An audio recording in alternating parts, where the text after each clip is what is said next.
Hi there, my name is Vlad and I'm a Lightroom nerd. Today I'm gonna spend the next 10 minutes or so rambling about contrast. I know it's not a glamorous topic, but I've done a deep dive on the topic and I wanna share my findings with you. But before we can do that, we all have to be on the same page on how the contrast slider operates. I know it's been there since forever and I'm pretty sure we all know what to expect from it. You push it to the right, you get an image with more contrast for a more dramatic look, or you push it to the left to get a flatter or even boring looking image.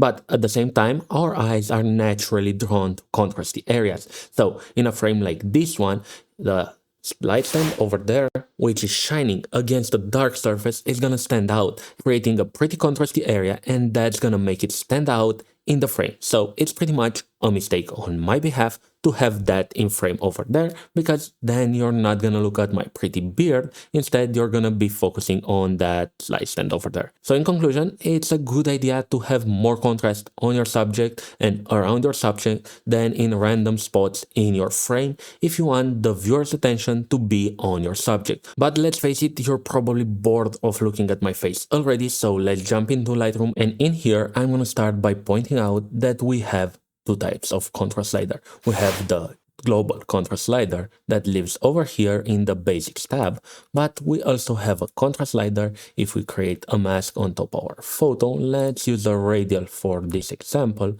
and we can drag it out. I'm going to make it really sharp so it's clearly defined where the mask is affecting the photo and where it's not. And in here we also have a contrast slider that is only affecting what's inside of the mask. But inside of the same mask, if I subtract the subject and I'm only affecting the sky, in a few seconds after Lightroom decides to make the selection, I can now pull on the contrast slider and you can see that I'm just darkening the sky in that area. I'm not creating any more contrast. And if I pull on to the left on the local contrast slider, I'm also not decreasing the contrast, but instead I'm bringing up the exposure in the sky. So what exactly was happening there? I was expecting to get more contrast in the area that I selected, but instead I was getting a reverse exposure slider when pulling on the contrast slider. So now let's see what actually happens behind the scenes. When you're adding contrast with the global contrast slider in Lightroom, you're basically just doing a mathematical S-curve on your photo, something like this, but with the very precise position for both of these points. And the reality is that there's one more hidden point. There's a point at 140 that is going to stay in place no matter what you do. And this point is called the pivot. The pivot is going to stay in place no matter how much contrast you add or subtract. And these other 2 points over here are going to go up and down at a simultaneous rate, but at opposite directions. So if we're adding contrast, they're gonna look more like this. And if we're subtracting contrast, the curve is going to look more like this one over here. And they're always going the same amount of distance from the median line. And these other 2 points also have fixed position when we're talking about their position left, right. The first one is at around 70, which is the mathematical middle between 0 and 140. And the one for the highlights is around 197. And that's what's happening behind of the scenes when you're pulling on the contrast slider. And from now on, I'm going to be referring to that one as the global contrast slider. But the problem that we noticed before was with the contrast slider inside of the mask, because that one only affects a portion of the image, and that portion might live in the shadows or the highlights, so the contrast slider is not going to create or add contrast, and instead it's just going to affect the exposure in the given area. And this behavior is not only limited to the contrast slider inside of mask, but we can notice it with a poorly exposed photo. And I can show you this in action with an underexposed photo like this one, which is supposed to be dark and moody, but if I add some contrast, the photo only gets darker but not much more contrasty, and if I tone the contrast down, the photo gets generally brighter, and even the darkest areas in the photos start to get brighter instead of getting darker and getting more contrast throughout the entire photo. And that's because most of this image actually lives under the 140 pivot point of our contrast slider. So if I'm emulating what the contrast slider does with the help of the tone curve, I would drop a point around here for the highlights, one around here for the shadows, and let's say I want to add contrast to my image. The tone curve would start to look something like this, and we can see that the point for the highlights doesn't do that much, but the one for the shadows basically controls the exposure throughout the entire image, acting now as a brightness slider when I was expecting to control the contrast throughout my photo. So, because in Lightroom we cannot change where the pivot point is, underexposed photo or an overexposed photo is not really gonna cooperate with the contrast slider that is baked in. And the same behavior happens when we use masking, because in a mask, you might not select a perfectly balanced part of an image that has clear highlights and shadows for the contrast slider to grab onto and actually create or subtract contrast from. And now that we know the limitations of the global contrast slider, I want to show a method that you can use to add contrast to any photos regardless of the exposure in the shot. And I'm gonna use the photo from this underexposed set again. And what I'm going to do is go to the curves panel, but you can do this inside of a mask that's covering the entire photo if you don't want to use the curve panel over here. And what I'm going to do is drop a point in my highlights, but not the highlights that are over here in the curves, but the brightest part of the image, which is going to be probably somewhere around here. And I'm going to drop another one in the darker parts of the image, but not really the black ones. So I'm going to pick over here in the foreground. And I can add contrast to the photo by bringing my actual highlights up and my actual shadows down.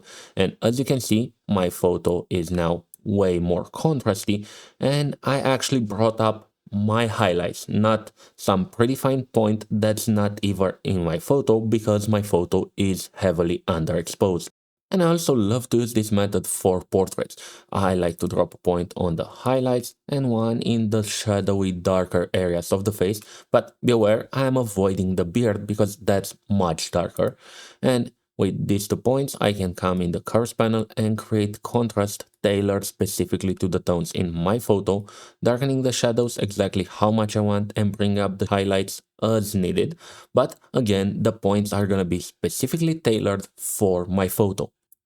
And we can use the same method to reduce the amount of details and the contrast in parts of our images. For example, here the foreground is pretty overbearing with lots of details, and it's not really that important for the story that I'm trying to tell with the photo. So I created a mask that's covering the bottom part of the image, and in that mask I'm going to drop a point in the brighter parts, probably somewhere over here, and you can see on the curves panel that they are all inside of shadows, and I'm going to drop one more in the actually shadowy parts that are around here. And now to lower the contrast and underexpose the entire zone, I'm going to bring down both of them, but what I'm looking for is a line over here that's pretty much flatter than the diagonal line that's normally inside the curves panel. I'm not bringing the shadow points up too much because this is going to reduce the contrast too much, and it's also going to mess with the look of the photo, but we can bring the highlights down, creating a flatter line over here and reducing the contrast in the entire area. Let me toggle off the mask so you can see the effect and how much the grass was distracting before versus how much it's distracting now. Of course, the mask can be tuned some more for a better look, and probably I should also raise the black point just a tiny bit to create a smoother transition in this line over here. And while I could show you a few more examples, I don't think it's needed. Pretty much the idea is to drop a point in the areas that you perceive as being bright, and those will be your highlights, and a point in the areas that you perceive as being dark tones, but stay away from pure black. That is going to mess everything up. And then, if you want to add contrast in that area or in that mask, you make the line between those 2 points be more vertical. And if you want to subtract contrast in that area, all you have to do is make the line between those 2 points be a bit more horizontal, something like the graphics that I have on screen right now.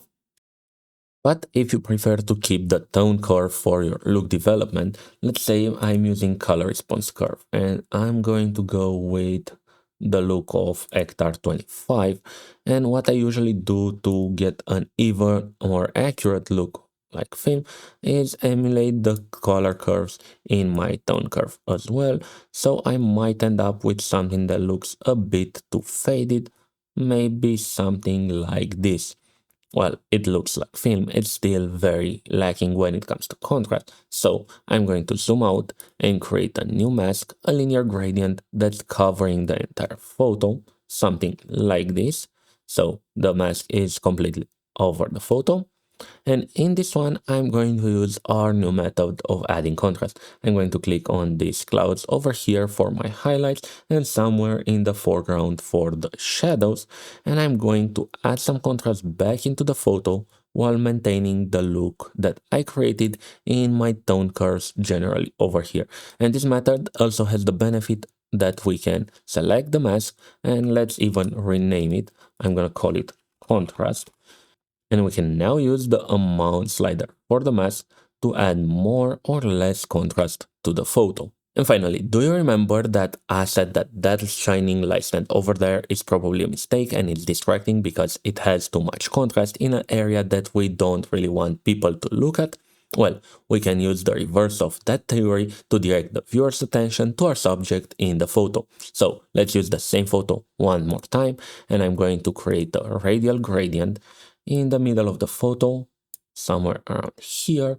I'm gonna make it pretty big, and in that area I'm going to add more contrast. I'm gonna make the clouds brighter, and I'm gonna drop one more point on the pens over here to make the area way more contrasty. And let's toggle on and off the mask. You can see how the characters in the photo stand out much better now with just a bit of added contrast in that area over here. And again, this is contrast that's specifically tailored for my photo and not some points that are predefined by Lightroom. And finally, this film emulation photo wouldn't be complete without some grain, so I'm going to use the all-in-one grain presets, which is going to create three masks that are adding various amounts of grain to the highlights, shadows, and midtones, and then a limiter that's preventing the very white and the very black parts of the photo for getting grain, because that's unrealistic as well.